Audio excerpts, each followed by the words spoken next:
Today we're going to talk tension, specifically two simple concepts that'll help you keep your story on track and keep it interesting. By the way, my name is Brandon McNulty. I'm the author of Bad Parts, also the author of Entry Wounds, and welcome to my writing channel. Oftentimes when we write a larger work like a novel, it's easy to get lost along the way. Sometimes we introduce too many characters, or we have too many different subplots, or we just don't know where the story needs to end.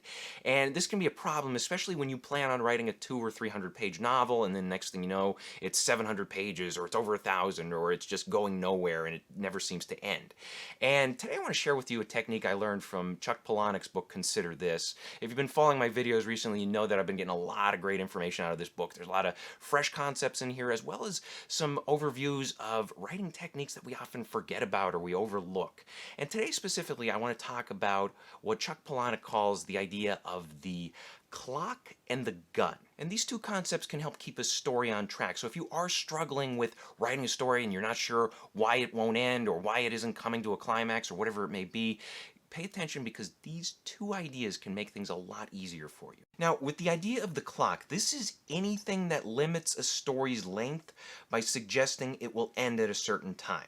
In other words, it suggests when the story will climax. And the clock might also mark the passage of time, it should be measuring time, and it can be obvious and constantly brought up over the course of the story. Now, as for examples of this, there can be plenty of things that can serve as a clock in your story. For instance, it could be a literal clock or a deadline. Something like when a villain tells a hero, "You only have 24 hours to do what I say or else I'll make do on my threat." Or a clock could be a pregnancy in a story, especially if your main character is pregnant and we get the sense that, okay, once that 9-month period is over, the story will be over. Another thing that can serve as a clock is a holiday season. When we watch a Christmas movie, we know that the conflict has to be resolved by Christmas. Same thing if we're watching something that's set around the time of Valentine's Day. If it's a romance, we know that the couple has to either get together or split up by Valentine's Day.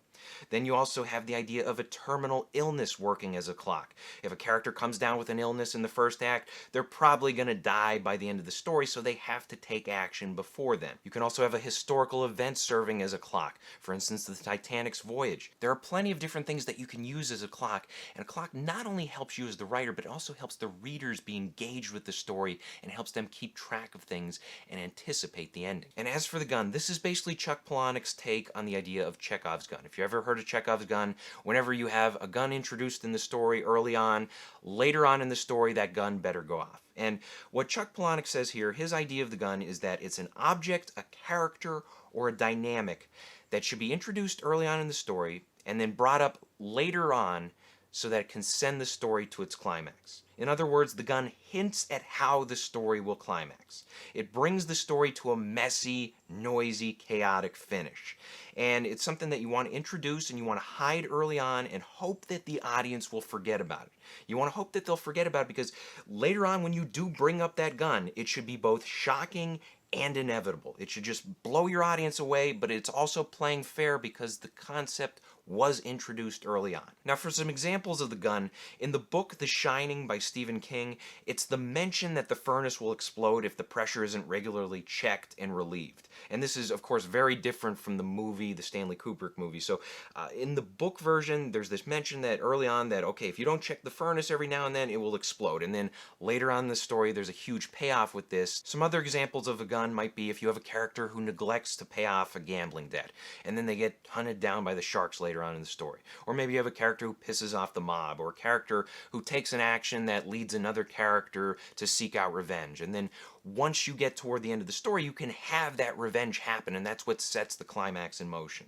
And another thing Palahniuk mentions in the book is that oftentimes the gun is tied into the idea of the second act sacrifice, and this is when you have an inevitable death that comes to a lesser character. For instance, in his book Fight Club, when the character of Big Bob dies, that would be the second act sacrifice. But the key thing to remember here with the gun is that it's something that you can use at any time to bring your story to an end. So keep that in mind, try to plan it early, and try to bring your story to a chaotic finish. So I hope this helps, and remember that if you are struggling to end your story, or your story feels like it's going on forever without any clear end in sight, ask yourselves the question, okay, what is my clock? What is my gun? And if you can answer these questions, it can help bring things into perspective for you, and it can help you end your story at the right time.